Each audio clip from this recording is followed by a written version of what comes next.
একটা কথা হচ্ছে, যারা বিজেপিতে আর নেই, বিজেপি ভাবছে তারা বিজেপিতে আছে, তারা আর বিজেপিতে নেই, এবং তাদের সাথে আমাদের কথা হচ্ছে, তারা বলছে আমরা এখান থেকে আমরা নিস্তার পেতে চাই, শুভেন্দু অধিকারী থেকে নিস্তার পেতে চাই বিজেপি। বুঝতে পারছেন অবস্থাটা? আমাদের যারা এখানে উপস্থিত হয়েছেন, আমাদের তো কয়েকটি কথা, যে হয় আমরা ভোট করে এলাম, আমরা ওখানে কেন্দ্রের একজন রাষ্ট্রমন্ত্রী, তিনি প্রার্থী ছিলেন, কেন্দ্রের মন্ত্রী। আমি আপনাদের বলছি যে বুথে, সব বুথে আমাদের সমান ক্ষমতা নেই। এখানে এই বিধানসভা কেন্দ্রের 17টি অঞ্চলের মধ্যে 286 জন পঞ্চায়েতে প্রার্থী ছিল আমাদের, আমরা সবটা জিতিনি, সব বুথে ভালো মতো ভোটটাও করা যায়নি, কিন্তু আপনারা লড়েছেন। আমরা এখানে যেমন 6খানা গ্রাম পঞ্চায়েত আমরা জিতেছি, পাশাপাশি বহু অঞ্চল আমরা হেরেছি। এই ব্লকটা আমরা টসও হেরে গেলাম। আপনারা ভাবছেন তাহলে পঞ্চায়েতে কবে ফিরে আসবো? কেউ কেউ আমরা ভোটের সময় ঢিলে দিই, আর এটা লোকসভার ভোট, অত খাটতে হবে না, এটা ভুল ধারণা। এটা লোকসভা ভোট শুধু না, এটাও পঞ্চায়েতের ভোট। কেন বলছি? আগামী 4 তারিখ যে গ্রাম পঞ্চায়েত অফিসটা আপনার হাতছাড়া হয়েছে, ওটা 5 তারিখে আপনার হাতে বাড়ি উঠোনে আসবে। থাকবে বিজেপি? লোকসভাটা যখন জিতবো আর মোদী যখন দেশের প্রধানমন্ত্রী থাকবে না, এরা থাকবে না। এই লোডশেডিং গুলো সব দেবেন আদাদি হেলোজিন জ্বলে উঠেছে। খালি আপনারা নিজেদের বুথটা, মাটিটা কামড়ে ধরুন। দেখুন, বিশেষ করে যে সমস্ত এলাকা আমরা যে এই শামসাবাদে আছে, এখানে ভালো ভোট হবে, দাউদপুরে ভালো ভোট হবে। যেখানে হবে না, আমি হরিপুরকে বলবো, ভেকুড়িয়াকে বলবো, আপনারা এই জায়গাগুলো মাটি কামড়ে ধরুন।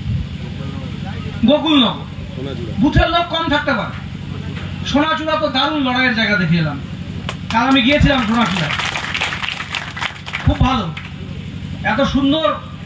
কয়েকটা বুথ বাদ দিয়ে বাকিদের মুখ থেকে, এবং গোকুলনগরে ওরা বলেছে, প্রত্যেকে বলেছে পঞ্চায়েতের থেকে ভোট বেশি হবে। পঞ্চায়েতের থেকে ভোট যদি বেশি হয়, এখানে 5টা জেলা পরিষদে 3টে জিতে আছে তৃণমূল, তাহলে বুঝতে পারছেন কি হবে নন্দীগ্রামে। খালি সেটুকুই করে দিন, পঞ্চায়েতের থেকে ভোটটা বাড়িয়ে দিন, 5টা 10টা 50টা ভোট বাড়ান, কমাবেন না, তাহলে নন্দীগ্রাম বিধানসভায় আপনারা শেষ হাসি হারবেন। আমি আর কথা বিস্তৃত বলি না, দাদারা আছে তারা বক্তব্য রাখবে। পাবলিক মিটিং গুলো হলে খবর দেবেন। আমরা একটা হোয়াটসঅ্যাপ গ্রুপ করেছি সমস্ত নন্দীগ্রামের বুথ সভাপতিদের নিয়ে। গ্রুপটার নাম আমি একটু মজা করে রেখেছি, কোচবিহার ফর নন্দীগ্রাম। আমি অন্য গ্রাম রাখতে পারতাম, তো কুচবিহার যে আপনাদের সাথে আছে, লোডশেডিং গিয়ে বলে এসছে ওখানে লোডশেডিং করবে, আমরা এখানে আলো জ্বালাতে এসছি। তাই আপনাদের বলবো, সব প্রস্তুতি শুরু হয়ে গেছে। হলদিয়াতে যা করেছেন, পরিবহন দপ্তরে যা করেছেন, সব পাতা এবার মমতা বন্দ্যোপাধ্যায় উল্টানো শুরু করেছে। আপনার সিবিআই 4 তারিখের পরে আর আপনাদের হয়তো থাকবে না, আমাদের সিআইডি আমাদের থাকবে 2026 মমতা বন্দ্যোপাধ্যায় মুখ্যমন্ত্রী, তারপরে আবার নির্বাচন। এফআইআর তৈরি হচ্ছে, একের পর এক কমপ্লেন শুরু হয়েছে। 4 তারিখের পর কোমরে রশি কার পরে দেখে নেবে। আমি শুধু আপনাদের বলছি, যারা এই সময় তৃণমূল করেন, অনেকে বুথে ভাবেন যে আমরা তো লোক কম, আরে আপনার মতন শক্তিশালী বিজেপি না। আপনি এই সময় শুভেন্দু রক্তচক্ষুর সামনে দাঁড়িয়ে আপনি আপনার বুথে তৃণমূল করছেন, আপনার বুকের পাটা অনেক বেশি। আমি স্যালুট করি এই সমস্ত ওই অঞ্চলগুলো যারা তৃণমূল করছে। আপনারা ধরুন, শক্ত হাতে বাড়ি বাড়িকে ঠিক করে যান। আমি বলছি, আমার এক্সপেরিয়েন্স, যে 19 তারিখে ভোট কেন্দ্রে যা দেখলাম, আমি মিউনিসিপ্যালিটি কুচবিহার শহরের একটা কাউন্সিলর, আমার ওয়ার্ডে কোনোদিন যে মহিলারা ভোট কেন্দ্রে ভোট দিয়ে সোজা বাড়ি চলে যেত, কোনো বুথ ক্যাম্পে দাঁড়াতো না, সেই মহিলারা ভোট দিয়ে এসে তৃণমূলের ক্যাম্পে বসে আমাদের মায়েদের সাথে মেয়েদের সাথে পান ঠান খেয়ে বাড়ি যাচ্ছে। অর্থাৎ লক্ষ্মী ভান্ডারের রেভলিউশন এনেছে মহিলাদের মধ্যে, এবং বিজেপি নেত্রী মিটিং করে বলছে 3 মাস পরে লক্ষ্মী ভান্ডার বন্ধ করবে।